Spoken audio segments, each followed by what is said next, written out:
So this week we continue our Q&A, and this question was sent by Henri-Julien. How can we resolve conflictual conflicts in relationship? In particular, suggestions of methods, words, the tone, and the attitude that we can have. I love this question so much because we are in relationship with other humans all the time. And we are negotiating with humans all the time. And we have conflicts with humans all the time. Now, when we think about conflict, we often think about arguments, big thing. But conflicts starts small, irritation, something that bugs me.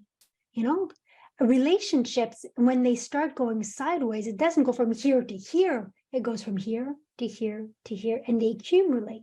And it's a snowball effect that resolves in something big. So regardless that you have a big conflict with someone, or just that, there's it's scratchy, the relationship is a tad scratchy, this episode is for you. So the first thing that I want to bring is the Karpman triangle. So I talked in depth about this triangle in another episode a while ago, but it's still very valid. I'll put the link below. But just to recap, at the end of the 60s, there's a psychologist by the name of Dr. Karpman that came and brought the philosophy of the triangle that we are in our relationships. So in relationships, we tend to operate in this triangle on a regular basis, especially when we are unaware. Now, in the dynamics of the relationship, there's three postures that we'll take. The first one is the persecutor. So this is somebody who tells orders, who barks orders, and said, "This is how we want it done. This is what I need to be done. That's it. That's all. No negotiation, no conversation, no nothing at all." Another posture that we'll use is the one of the savior. So this is the person who wants to save the day all the time. They will do the work. We will go above and beyond. You see how I said we will go above and beyond the call of duty to help people to find answers, to find solutions. And the third posture that people take in the triangle is the victim. So it's the person who is out of empowerment, who really just lets everyone controls or other people control the situation or certain aspects of their lives. Now, let's be clear. We all play these roles. Different day, different situation with different people. We all play these roles. Now, we have one door that we prefer to take to enter the triangle. So for many people that I know that are in an advisory role, the role that we will take is the savior. But in this triangle, it takes two to tango all the time, and they're all interdependent. There is no persecutors, there's no victim. There's no savior if there's no victim.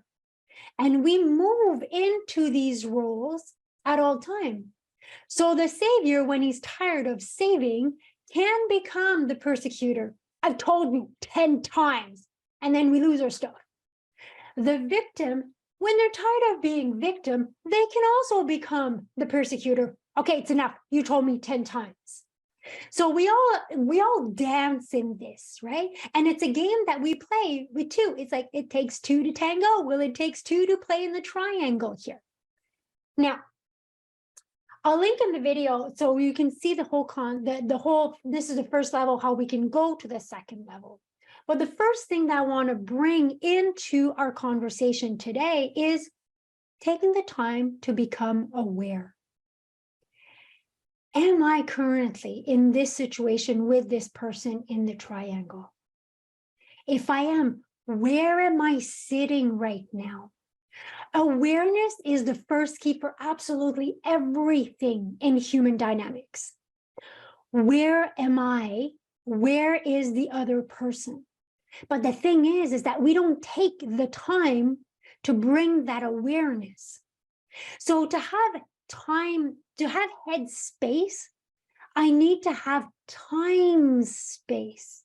Because what happens is in communication, there is a trigger. Somebody says something, somebody does something. And the first thing that we do is we go in reaction. And reaction, this is where the brain will just react to protect itself. So we'll snip back at somebody. We will ignore them. We won't handle the situation in a way that later on we'll be really proud of, because we are in reaction mode. When I take the time to bring in awareness by time, then I can act with intention. So what does this time space look like? Give me 5 minutes and I'll get back to you. I got your email. I understand. Can you give me a couple of days so I can let this land and I'll get back to you?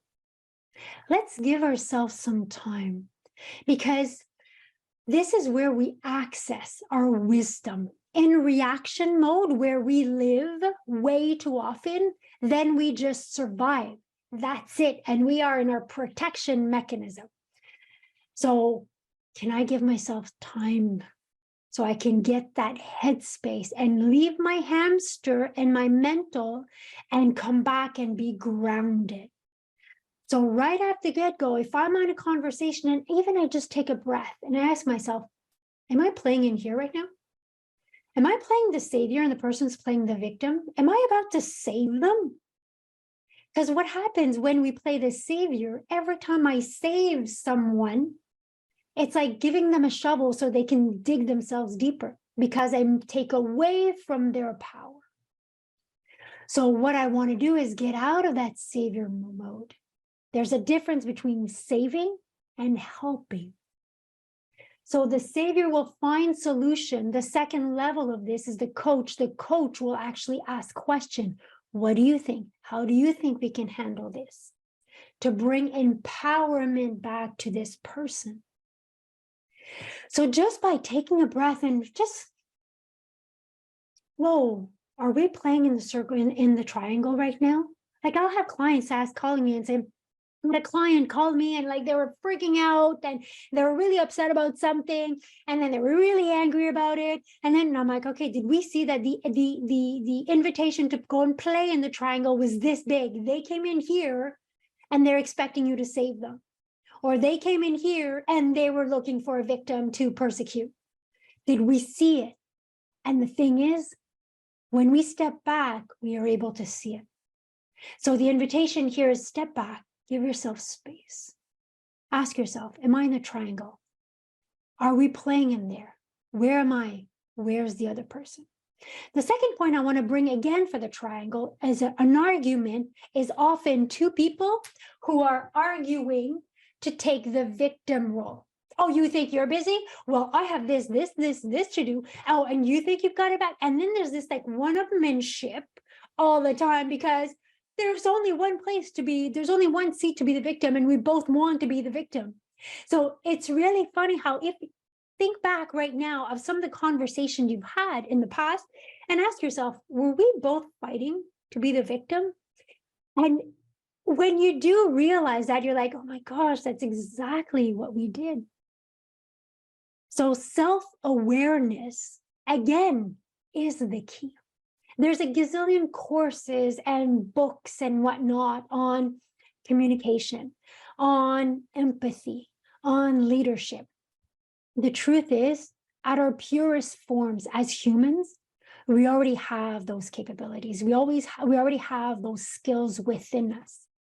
But on a brain perspective, when I'm under pressure, when I'm under stress, the brain only has access to a limited patterns that I have, which are the ones that are there to save me, to protect me. So this is why we go in reaction mode, because the brain just focuses to keep us alive. So to keep us alive is I have to be right, and the other person's wrong. And these patterns that as humans have, because they're just part of the instinct that we have, which is still there. So giving ourselves space, 5 minutes. Let me get back to you on that. I got your email. Give me a couple of days and I'll get back to you by Tuesday. Before speaking, taking a breath. Speaking on the exhale and not on the inhale. On the inhale, it's actually a survival mechanism, because I'm taking in air and oxygen. When I'm exhaling, my entire nervous system relax. So can I take a breath? Exhale. Ask myself, where am I? Are we playing in this? We already have all the skills. We just want to be able to access them. I have an entire course on impactful communication. And one of the big things that I bring and people realize is how we have very low self-awareness because we're just so busy being busy. So can I bring back the self-awareness? And then in my self-awareness, can I listen with intention? Can I listen to what the person is really saying? We live in an era where we have first-degree conversation, which basically we're not even talking about the right thing. We're not talking about the real thing. So a couple that argues because the toilet seat is up has nothing to do about the toilet seat. So if you're arguing or if there's conflict with someone, if there's friction with someone on a behavior, our role is to take a step back and ask ourselves, what's the real thing here? And the real thing is that there's always an emotion behind it. As humans, we're always seeking to fulfill an emotion. What's the emotion here? And this is where, again, we're able to access our wisdom. And from this grounded space, I'm able to say, this is how I feel.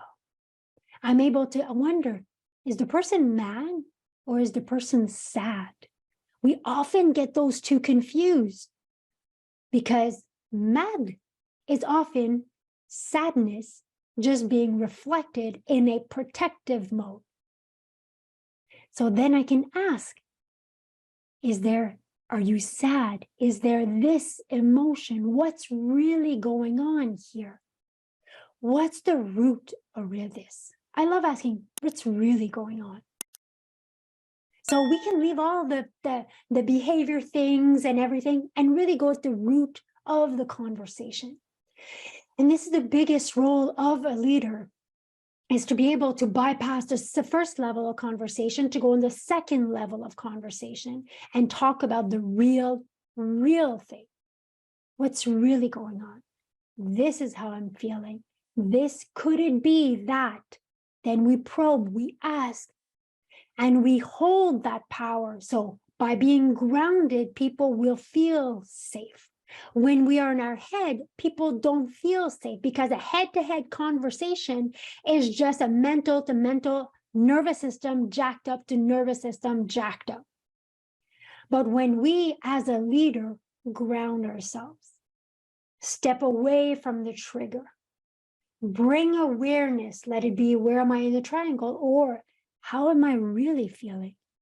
Because we will also we'll do behaviors that are acting like I'm being mad, but really I'm not mad, I'm sad. I'm not mad, I'm disappointed. I'm not disappointed, I'm hurt. And this is the conversation that we want to have. When we have the human-to-human conversation instead of a head-to-head conversation, it's a whole different conversation. There is no more conflict because now we're talking about the real thing. And then our role as leaders, how can I bring emotional safety? How can I feel safe? How can the other feel safe? So, there's something that I often say, humans, what they need the most is to be seen, to be heard, to be recognized. Do you see me?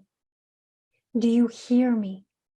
Do you recognize what's really going on? So there's many sentences that we could use. There's many words to use, not use, or use with more intention. But if we don't have the self-awareness, and if we don't bring that head space that comes with time space, none of those strategies are going to be worth it because we won't have access to them. So to be able to access them, we need to go from here to here. from mental space to a grounded space. Because, all the conversation that you're like, oh, I shouldn't have said it like that. Oh, yeah, that was really not the best thing ever. This is when we speak from here and not from here. So the next conversation that you have, even if it's just a little rub, step away from the trigger. Give yourself some time. Go within and ask yourself, how am I feeling right now, really? Wonder what's really going on for the other person right now. What could be going on, really? Not making excuses, not what really could be going on. Then you can have that conversation, a heart-to-heart, a human-to-human conversation. So get out of talking about the behavior. It has nothing to do with the behavior. It's always what is the emotion that is behind the behavior that we want to address. But that, you can only do it if you take time. So taking the time to take the time is not wasting your time. Completely opposite. It's the best gift that we have for us and for the other person that we want to be in relationship in. So I hope this answers your beautiful question. And if you have a question you'd like me to address or a concept that you'd like me to dig in a little bit more for you, you can reach me on my website. It'll be my pleasure. These episodes, we do them for you because really the world needs more leaders. And when we really embody our leadership, that's where we see that so much more is possible. Thank you for being here week after week, and I will see you next Tuesday.